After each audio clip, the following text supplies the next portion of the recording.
Hey guys, how's it going? Hope you're doing well. My name is Crown, and today I'm going to read you some very interesting stories that I hope that you're gonna love. And now, without further ado, let's go!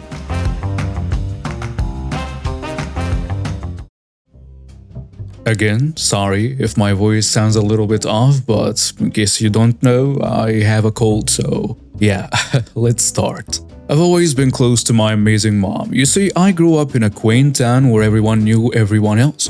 My dad was never really in the picture, but my mom more than made up for his absence. She worked tirelessly to provide for us, juggling a full-time job and taking care of me. As I grew up, my mom and I became not just mother and daughter, but also best friends.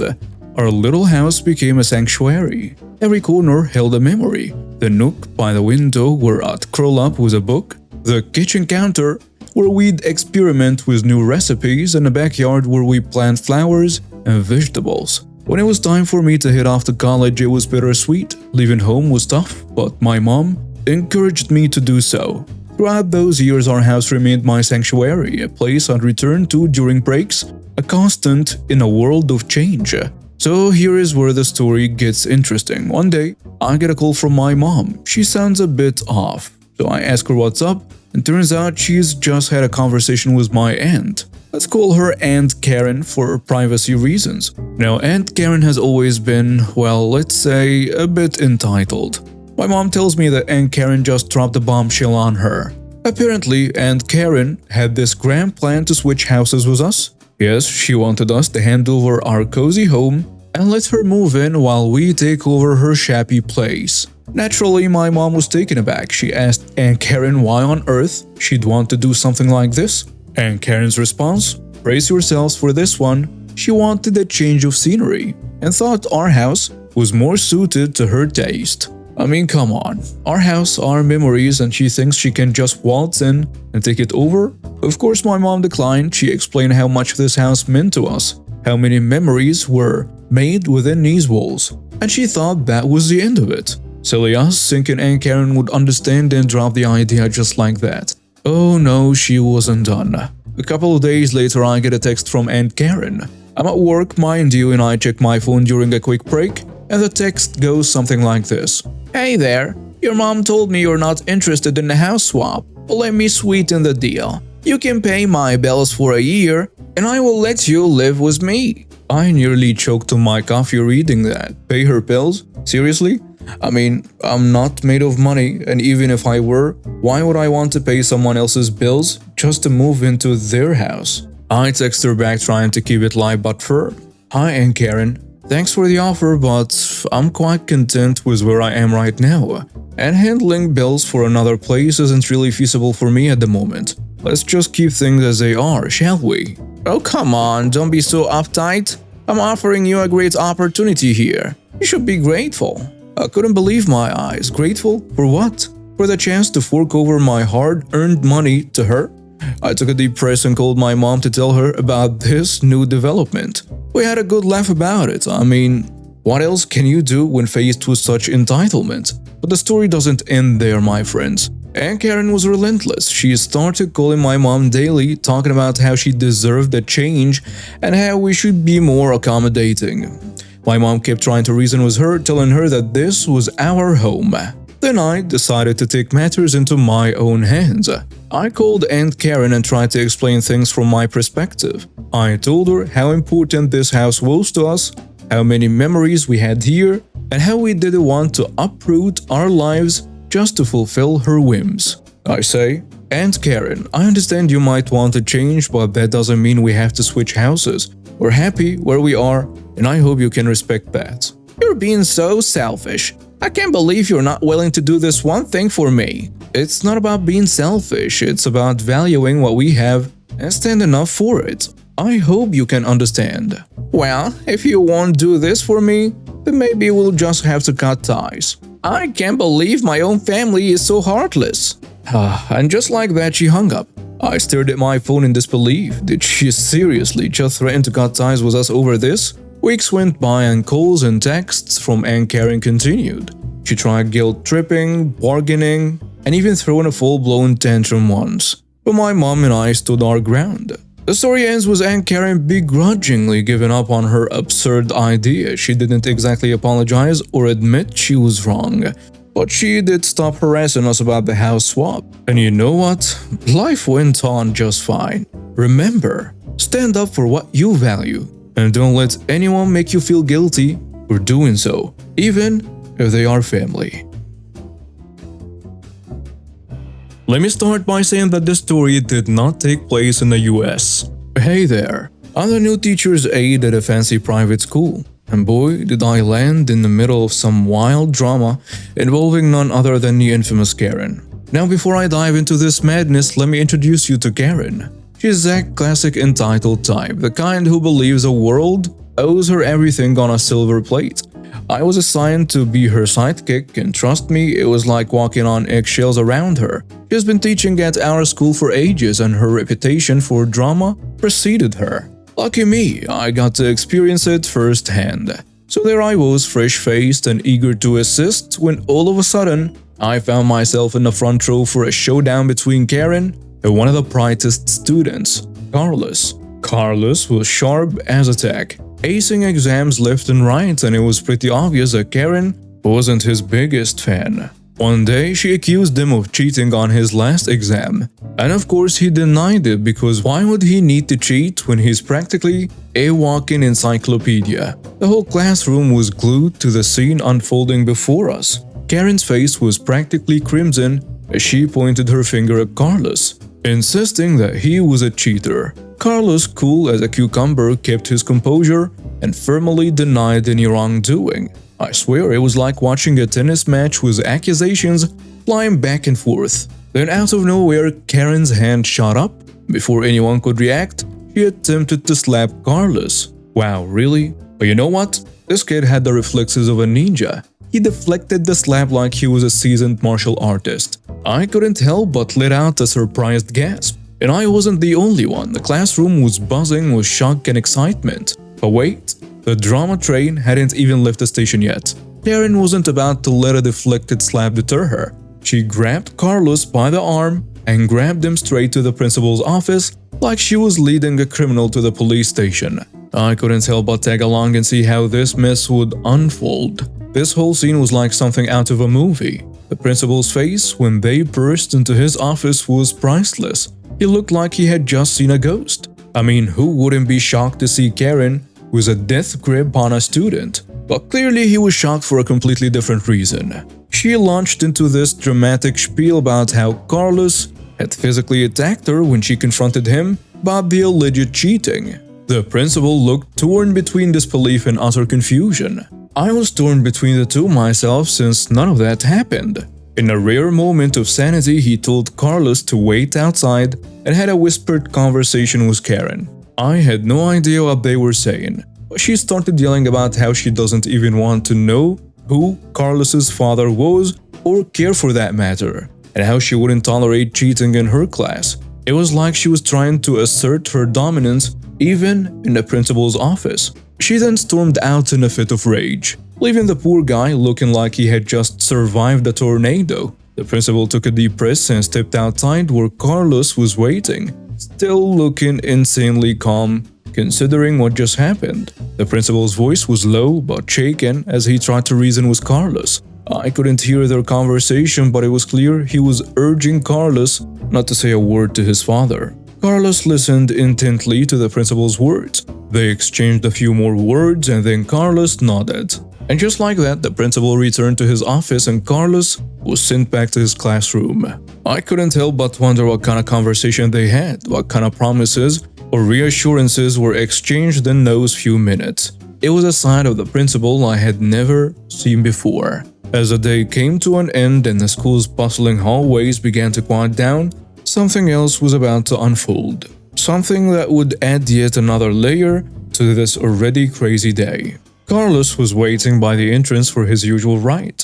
A fancy tinted Mercedes with a personal driver, the kind of setup most of us could only dream of. And it started when Carlos's driver got out of the car and walked to open the door for Carlos. But then, the driver's eyes fell on Carlos' forehead, where a scratch from the earlier encounter was still visible. In a swift motion, the driver whipped out his phone and made a quick call. I can only imagine the conversation on the other end, the urgency in his voice as he relayed what he had seen. And within minutes, the scene outside the school transformed. A black SUV rolled up, blocking the entrance with a presence that demanded attention.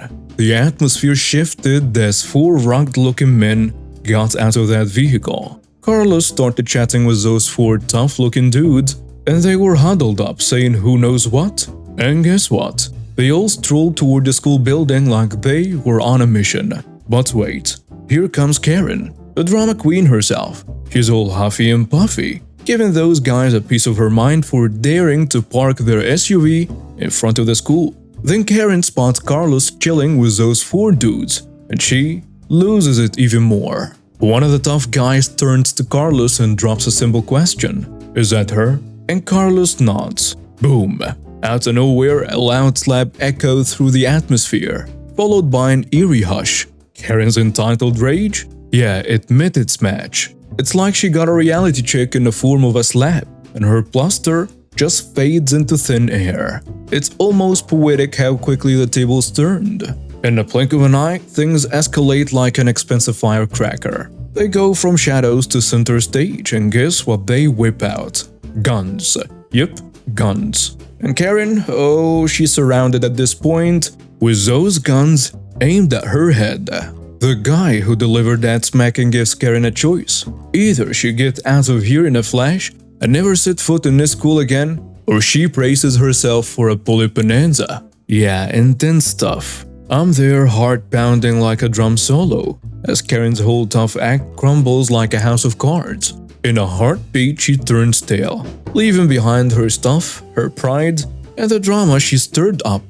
The four guys? They coolly head back into the school building, clearly to the principal's office. They come back out a bit later, Carlos in tows, their black SUV revs up and drives away. And just like that, the school goes back to its usual vibe. Nothing happened. But trust me, nobody forgets the day this wild story unfolded. Well, after that day, Carlos became untouchable, seriously. No one dared to mess with him. Not other students, and definitely not teachers. You'd walk down the halls and even the rowdiest groups would rush up as soon as Carlos strolled by. As for me, I was a new teacher's aide, and after witnessing that whirlwind of drama firsthand, I kid you not, I seriously considered leaving. I mean, can you blame me? Who wants to accidentally stumble into another showdown with potential mafia connections? Definitely not me. So I made a very quick decision to bow out gracefully, plus the side of dealing with entitled Karens and mystery men? Yeah, no thanks.